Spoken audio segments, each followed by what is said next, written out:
तो कुछ समय से मैं वीडियो नहीं बना पा रहा था क्योंकि मैंने रिसेंटली इंटर्नशिप्स वगैरह के लिए अप्लाई करना स्टार्ट किया। बहुत कुछ ऐसे रियलाइजेशंस हुए हैं जो कि मुझे यहाँ आने से पहले नहीं हुए। मेरा जो दिमाग में था वो ये कि अगर मैं यूएसए आ जाऊंगा पीएचडी करने तो मेरी लाइफ सेट है, मचा देंगे, कुछ भी कोई दिक्कत ही नहीं होगी, सब कुछ अपने आप होता चला जाएगा और हमें बस बैठ के।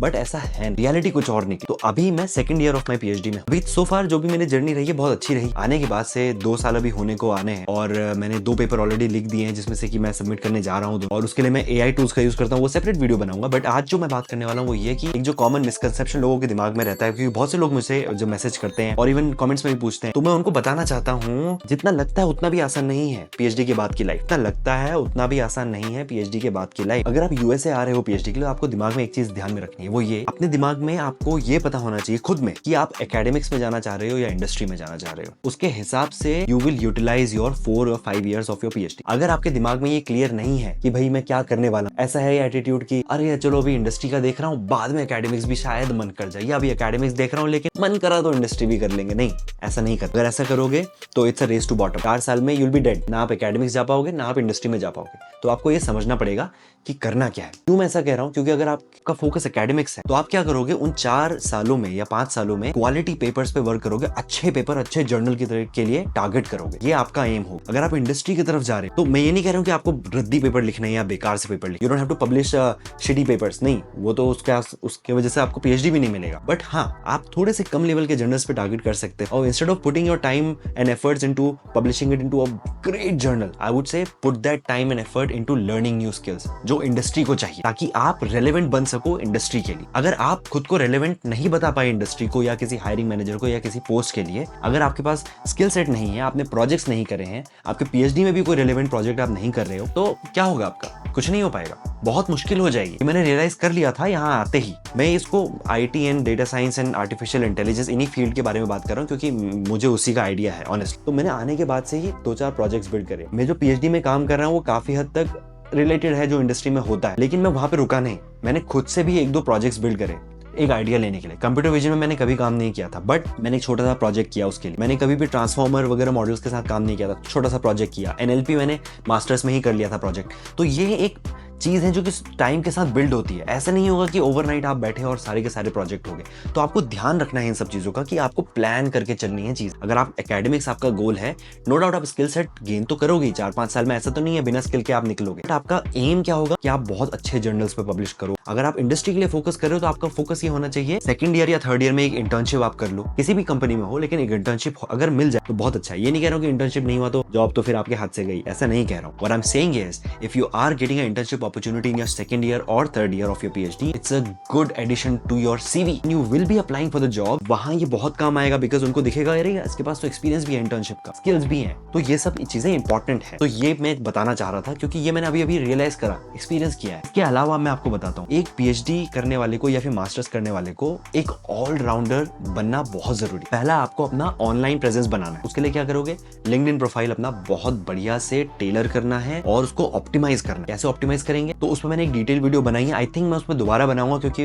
वो वीडियो के बाद से मैंने बहुत सी नई चीजें सीखी लिंक्डइन को ऑप्टिमाइज करने के लिए। प्रोफाइल पिक्चर, बैनर, कैसे आप अपना अबाउट सेक्शन लिखोगे, कैसे आप लिंक्स को फीचर कराओगे, अपना रेज्यूमे आप फीचर में डालोगे, अपने वर्क एक्सपीरियंस लिखोगे, प्रोजेक्ट्स को लिखोगे, पब्लिकेशंस को लिखोगे। देन नेटवर्किंग स्टार्ट करो लिंक्डइन से, कमेंट करना स्टार्ट करो, पोस्ट करना स्टार्ट करो। पैसे नहीं लग रहे हैं उसमें, पोस्ट करना स्टार्ट करो, नेटवर्किंग स्टार्ट करो, लोगों के उसमें कमेंट्स करो, post on these social media platform और अपनी एक ऑडियंस बनाने का ट्राई करो। इससे भी रीच मिलती है। ये भी आपको करना है। साथ में आपको एक और चीज ध्यान देनी है कि आपने स्किल सेट भी बिल्ड करना है, क्योंकि वरना सीवी रिज्यूमे में क्या लिखोगे, कुछ भी नहीं लिख पाओगे, राइट? तो ये भी आपको करना है। चौथा आपको चीज ये क्या करना है, हर इंटरव्यू में चाहे जॉब हो या इंटर्नशिप हो, एक बिहेवियरल राउंड होता है जो कि फाइनल राउंड होता है। ठीक है, वो एक 45 मिनट्स या 1 आवर के इंटरव्यू में ही होता है, बट लास्ट में एचआर राउंड जिससे कहते हैं, उसके लिए भी आपको प्रिपेयर करना है। सिर्फ आपका टेक्निकल स्ट्रॉन्ग है तो ये मत समझना कि जॉब मिल जाएगी। मे भी किसी को मिल भी रही हो, बट मैं नहीं कह रहा हूँ। मैं ये कह रहा हूँ कि अगर आपका टेक्निकल स्ट्रॉन्ग है, बिहेवियरल वाला पार्ट वीक है, तो नहीं हो पाएगा। You have to be a allrounder in everything. आपको सब कुछ सीखना पड़ेगा, सब कुछ प्रिपेयर करना पड़ेगा, तभी आप एक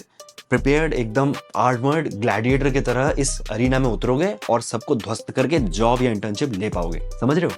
तो ये गेम कुछ इस तरह का है, बहुत बड़े लेवल पे, इतना इसको हल्के में नहीं लेना। You have to constantly keep working on yourself day by day. Compounding effects मिलेंगे। वो होता है ना 1:365, अगर आप एक ही तरह की चीज कर रहे हो तो you will be the one.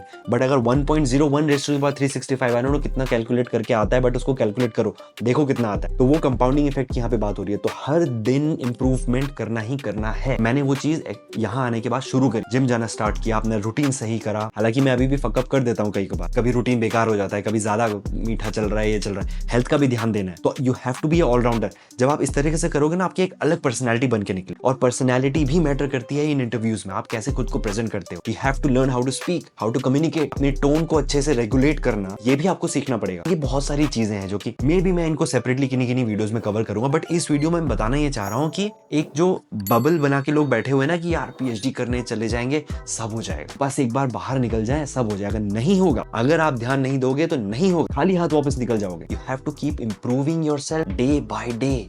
Goals को सेट करना पड़ेगा, दिन को प्लान करके चलना पड़ेगा, प्रोजेक्ट बनाने होंगे। और जब आप जॉब के लिए अप्लाई कर रहे हो तो you have to go all out. अपना रेज्यूमे टेलर करना पड़ेगा, कवर लेटर यहाँ पे बहुत जरूरी होता है जॉब्स के लिए। ये सब मैं क्यों बता रहा हूँ, क्योंकि ये मैंने अभी अभी रियलाइज करा। मुझे नहीं पता था कि ये सब कैसे होता है, बट धीरे धीरे मैं फिगर आउट कर रहा हूँ और मैं इसको एकदम स्ट्रीमलाइन प्रोसेस की तरह बना। That is how my brain function. मेरा दिमाग ऐसे ही फंक्शन करता है। मेरा दिमाग इतना केओटिक है, जब तक मैं किसी चीज का एक स्ट्रीमलाइन प्रोसेस ना बना लूं ना, किसी चीज को करने का। फॉर एग्जाम्पल जॉब अप्लाइंग, आजकल मैं इंटर्नशिप अप्लाई कर, तो उसके लिए मैंने एक स्ट्रीमलाइन प्रोसेस बना रहा है, जिसकी मैं अलग वीडियो बना दूंगा, जिसमें कि मैं ChatGPT का यूज कर रहा हूँ to tailor my resume, tailor my bullet points in my resume. कैसे मैं अप्लाई करूँ, क्या मैं कोल्ड ईमेल करूँ हायरिंग मैनेजर को before applying, after applying, how to ask for a referral और अ कॉफी चैट। अगर आप कॉफी चैट में गए हो तो क्या 10 क्वेश्चंस आप उनसे पूछोगे ताकि का एक इम्पैक्टफुल, एक एफिशिएंट एंड फ्रूटफुल कॉन्वर्सेशन उस बंदे के साथ हो। और अब आप एक और चीज हो सकती है ये कि यार 2 साल में से 2 पेपर कैसे लिखे, AI टूल्स का यूज करके। ऑफ कोर्स, क्यों नहीं करूंगा मैं। जब सब लोग यूज कर रहे हैं तो these tools are out there so that we can use it। अगर आप यूज नहीं कर रहे हो तो बेवकूफ, क्योंकि ये टूल्स बाहर अवेलेबल हैं। अगर आपको नहीं पता कैसे यूज करते हैं, एक सेपरेट वीडियो बनाऊंगा। देखो